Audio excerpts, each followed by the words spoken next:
Hello guys. Next parcel.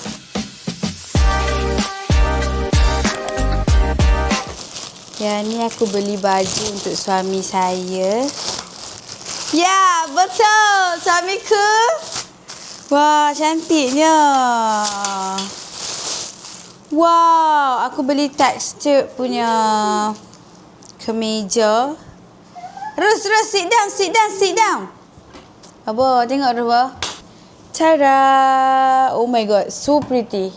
Cantiknya yang. Gelap lah guys. Aku ambil size XL daripada brand ni. Viori. Local brand Vietnam tak silap aku. Tada!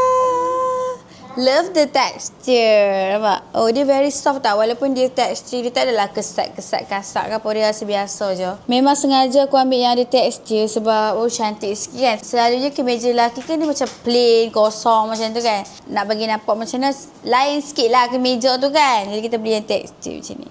Warna navy blue. So cantik. Aku rasa muat tak yang? Yang? Ni muat tak? Cantik weh. Kain dia pun sedap. Okay. Macam biasa kalau apa nak beli boleh tekan dekat shopping bag kat sini. So that's all. Jumpa di next parcel. Bye bye. Love you.